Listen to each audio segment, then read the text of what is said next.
The year is 5036, following 600 years of war and chaos. 600 years? Seriously? That's like more than a tenth of the calendar!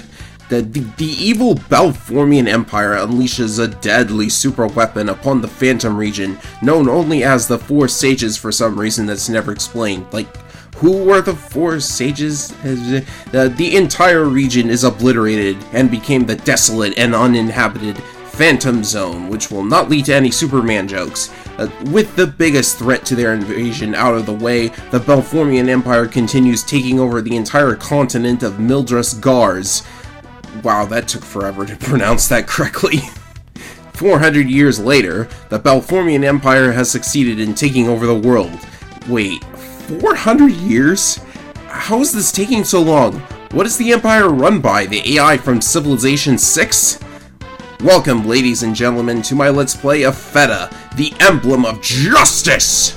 One of 3 known strategy RPGs created by Max Entertainment and published by Yanomon. I am playing the excellent English patch by Stealth Translations and Magic Destiny. This isn't the most well-known game in the world, but I enjoyed a run through and decided it was worth showing off since there's only like one other LP of this game. However, this will be a semi-abridged playthrough. As much as I would love to give you the play-by-play in every single battle of every single chapter in this game, the game does not let you turn off battle animations, so if I show you every single move, we're going to be here for many hours. So bear with me as we begin the playthrough. Our story begins with the evil Balformian Empire proving how totally evil they are by bombing a village full of innocent civilians because they believe that a liberation army is hiding inside the village. Our protagonist, an Empire soldier named Brian Stalwart, starts to get the idea that maybe he's been working for the bad guys all along when his commanding officer decides to kill an innocent girl. Why exactly are they blowing the crap out of this village anyhow? We never get the answer to that one if I remember right. Brian rushes to the girl's defense and attacks his own commander, landing him a court-martial and imprisonment pending his execution. Oh, and the girl's probably going to die anyway, so I'm not sure what compelled Brian to rebel here and now. What took him so long to realize the Empire kinda stinks anyways? So, while in jail, Brian gets a visit from his friend, his compadre, his most likely homo life partner, Ian McDougal. No, really, these two have just the biggest muscles ever in their official art, and to top it all off, Ian McDougal is an anthro wolf, so let's be real here, these two are totally into each other. Anyways, McDougal decides he's also had enough of fighting for an evil empire and busts Brian out of prison so the two of them can desert the army. No, really, they talk about how crap the empire is. If that's the case, then you should have deserted way sooner, like 400 years sooner. Anyhow, the duo start making a break for it, but they're intercepted by Empire soldiers who apparently knew they would be there. They start attacking each other, and we get the first glimpse of this game's liberal use of scripted attack sequences, which is great because the animations in this game are pretty high quality, though, like in any game, I get sick of them real easy seeing them so often. Also, McDougal and Brian do way less damage in cutscenes than in gameplay. Things look grim for our two swordsmen, but then suddenly there's an explosion. The pair is saved by a third deserter, a fox girl named Dora. Make any Dora the Explorer jokes at your own risk. So we've got a wolfman, a fox girl, and the most buff human of all time. I like where this game's going! Unfortunately, Dora is technically not a main character, which is a serious crime. This woman helped us desert, and the game just sidelines her like any other RPG female character in the same decade. Being an archer in a strategy game is just asking for trouble too.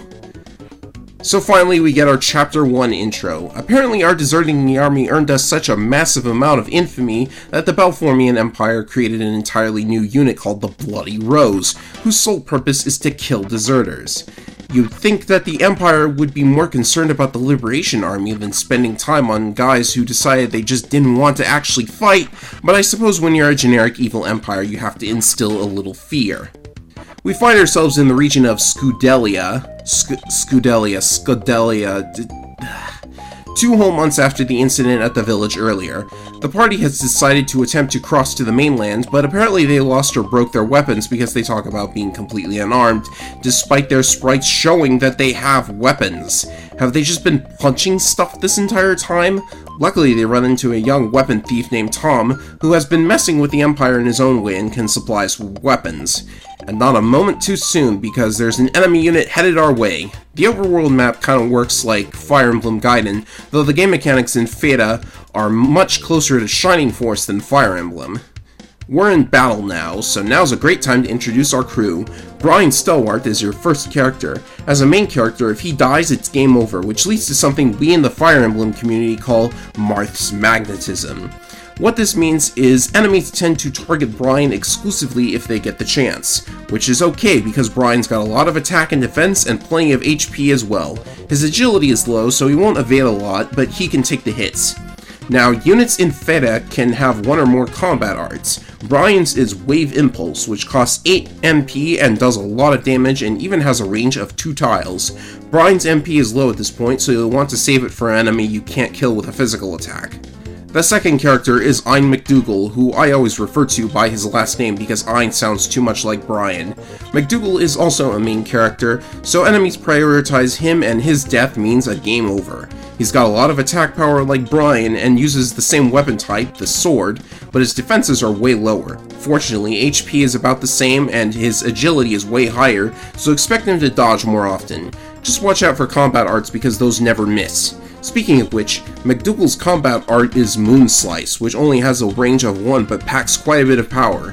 His MP is low at the start, so like Brian, you'll want to save this for when you really don't want to risk missing. Last but not least is Dora, a fox with a crossbow. Archers fare a lot better in FEDA simply because counterattacks aren't a thing anyways, so their inherent weaknesses from Fire Emblem don't apply, but you still want to keep her out of harm's way because she's pretty squishy.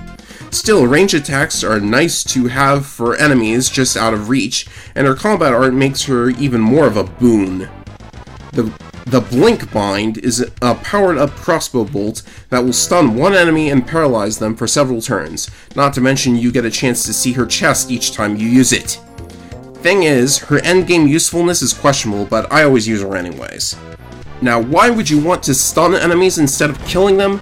Well, you may have noticed I'm running away from these enemies instead of fighting because that's actually the map objective. You can either follow each map's objective or kill all the enemies, but if you do the latter, your rank goes down. Rankings are an interesting system this game employs, and I will talk about the consequences of your rank in detail later, but to sum up, killing more means worse ranking. Also, clearing the objective earns bonus experience, routing the enemy does not.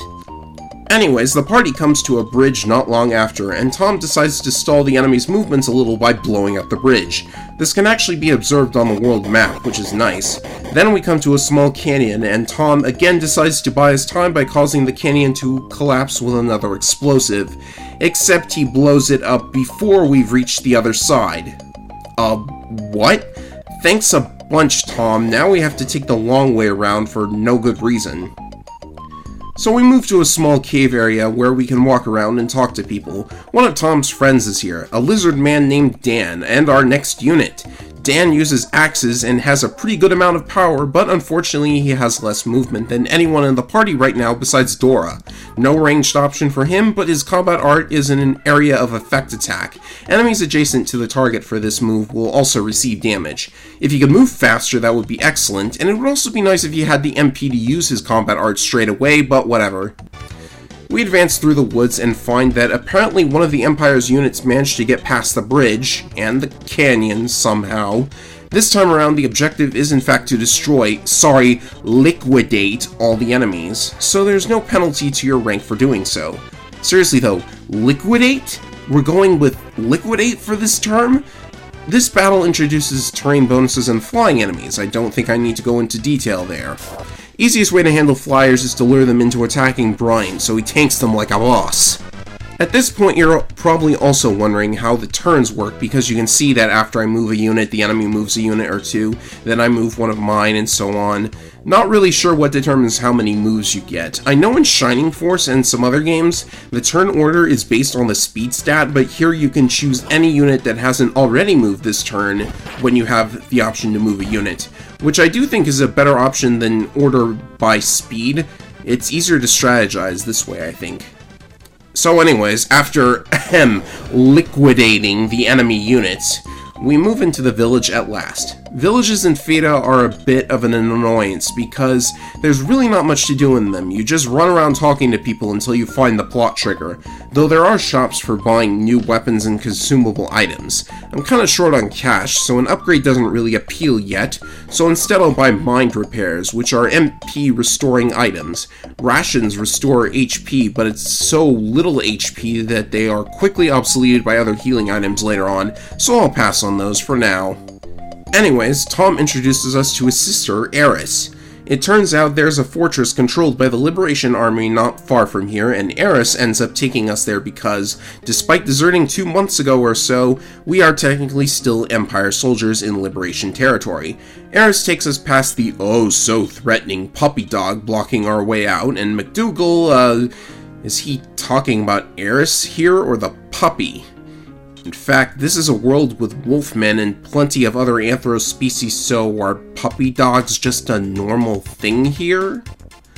When we get to the fort, however, the scout spots one of the Empire's cargo dragons headed this way. Cargo dragons, as far as I can tell, are bodies of dead dragons infused with machinery to make them into planes, which is pretty metal. The Empire means to fly in a unit known as Ghoul Performance directly into the village and kill everyone, so naturally the Liberation Army asks Brian and McDougal to give them a hand. Oh, and Dora and Dan too, can't forget about them. The Ghoul Performance unit turns out to include one of Brian's old war buddies, but he has no portrait, so whatever, just in a generic boss, I guess. This time the objective is to defend for several turns while Eris evacuates the villagers, and there's a highly defensible choke point in the form of a bridge right behind us. Ah, but you do have to keep in mind the 2 flying enemies in this stage, so you might have to kill them before holding up in the choke point. I shot one of them with Blink Bind, but apparently that didn't paralyze it even though the game said it did. He's not attacking though, so maybe it worked after all. Anyways, there was a small mishap where Dan got trapped by enemy units, but not a hard defense battle otherwise. We continue to make our escape towards a gondola that will take us to safety. However, the Empire flies in another cargo dragon, and the villagers still need to take the gondola to safety. It's time for another defense battle, and this time, to make it easier, Eris joins the party. At least she will join if your rank is good enough. The ranking system affects what party members join you, as well as the game's ending, and naturally I'll be going for the best ending and the highest rank in this run. If you complete your objectives and kill fewer enemies, lawful characters such as Eris join the party, but will leave if you kill too many enemies and your rank falls too far. If your rank falls, chaotic characters join you, but they leave if you kill too few enemies for their taste. Quite unique in my opinion, and despite a few quirks, it does change things up if you decided to get chaotic on a second playthrough. From lowest to highest, the ranks are Genocide, Hellhound, Balrog, Phantom, Viper, Blade Eagle, Griffin, Valkyrie, and Fedayeen, which is an Arabic word meaning those who risk their lives for a cause. Speaking of risking your life for a cause, Eris is the game's first healer. She's incapable of attacking, but comes with 6 spells. Currently the healing spells are most relevant, and they are area of effect spells, so if your units are close together, she can heal multiple units at once. Great for this defense chapter. She also comes with a spell that heals all units in the party at once, but this spell costs so much MP that she can't use it quite yet. Still, it's pretty neat to have Fortify from the get-go, huh? This defense map is a cinch. There aren't even any flyers, so hole up in the corner, the enemy can't attack the NPCs at all. Our rank goes up and we enter a temple of some kind. The villagers should be safe here. So we get acquainted with a new character named L. No, really, it's just L. McDougal establishes himself as the team's skirt chaser by mistaking L for a woman, though with hair like that, I honestly can't blame him. Wait, what do you mean first the mutt and now this? Were you actually interested in getting it on with a puppy? What? I don't even know if that counts as bestiality, but I sure don't want to know for sure. Well, an interesting scene actually follows with the temple priest. The priest starts pulling the usual, "You might be a destined hero to do all our work for us" shtick, but McDougal is having none of it. We're deserters, not defectors. We're not interested in fighting. We want to settle down in a place where we can stare at Dora all day in peace.